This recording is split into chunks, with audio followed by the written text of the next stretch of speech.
উপস্থিত সকলকে আমার শ্রদ্ধা জানাই এবং ছোটদের আন্তরিক ভালোবাসা। আমি এসেছি কোচবিহার জেলার মেকলিগঞ্জ বিধানসভা অর্থাৎ রাজ্যের 1 নম্বর বিধানসভা কেন্দ্র থেকে। আমি ছোট করে বলছি কথাটা আর কি, যে মানুষটার কথা না বললেই নয়। গত 4 ডিসেম্বর সেই মানুষটির সঙ্গে আমার প্রথম পরিচয় হয়েছে, ডক্টর মলয় পিঠ। সেই মানুষটার সম্পর্কে বলতে গেলে গোটা দিন চলে যাবে। আমি শুধুমাত্র একটা কথা বলি, আজকে হয়তো এখানে মানুষের উপস্থিতির সংখ্যা কম রয়েছে, এতে ঘাবড়ানোর কোনো কিছু নেই। প্রথম দিকে এইরকমই হবে। স্যার যে উদ্যোগ নিয়েছেন, ইতিপূর্বে যারা বলেছেন তারা তো অনেক কিছু বলেছেন। আমি একটা কথা বলবো, একটু আগে এক দাদা বলেছিলেন যে নিজের খেয়ে বনের মোষ তাড়ানো।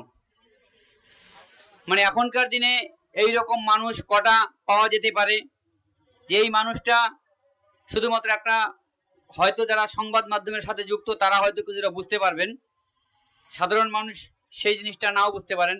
স্যার প্রথমেই একটা উদ্যোগ নিয়েছেন, ডিজিটাল মিডিয়া। আজকাল দেখবেন যার হাতে মোবাইল তিনিই সাংবাদিক। অনেকে কাছে এটা নেশা, কেউ কেউ কিন্তু নেশাকে পেশা করতে বাধ্য হয়েছেন।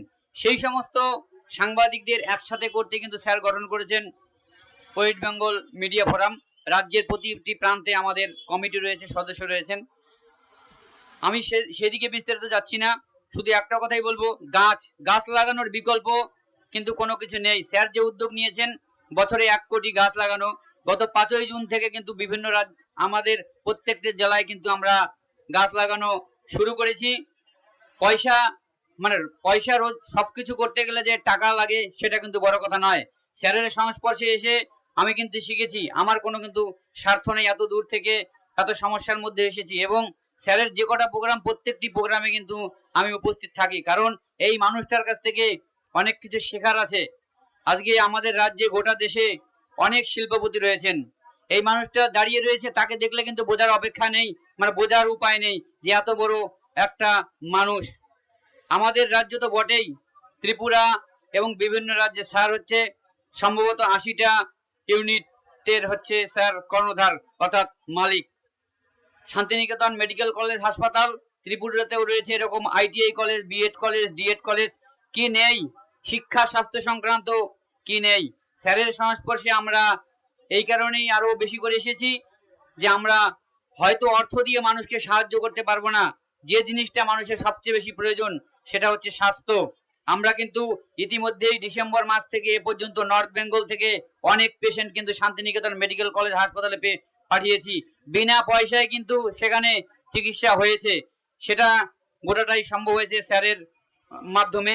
শুধু আরেকটি কথা বলবো, অত বিস্তারিত আর বলছি না, যে স্যার যে উদ্যোগ নিয়েছেন, যে গাছ লাগানোর উদ্যোগ, বছরে 1 কোটি, আমার মনে হয় সেই সংখ্যাটা অনেক বেড়ে যাবে।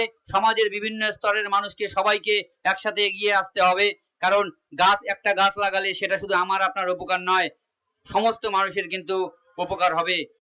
তাই আমাদের কথা একটাই। আর আরেকটি কথা বলছি যে খবর সংগ্রহ করতে গেলে যেটা বলে যে নেগেটিভ ছাড়া কোনো কিছু খবর হয় না। পজিটিভ খবর যে হতে পারে সেটা কিন্তু স্যারের সংস্পর্শে এসে আমি বুঝতে পারছি যে হ্যাঁ, পজিটিভও খবর হতে পারে। স্যারের এই উদ্যোগ সফল হোক, আমরা এই কামনা করি। স্যারের সাথে প্রথম থেকে ছিলাম, আছি, থাকবো। সম্ভবত দুর্গাপুরে আরেকটি প্রোগ্রাম হবে, সেই অনুষ্ঠানে আবারও থাকার চেষ্টা করব। সবাইকে আমার অভিনন্দন প্রণাম জানিয়ে আমার বক্তব্য এখানে শেষ করছি।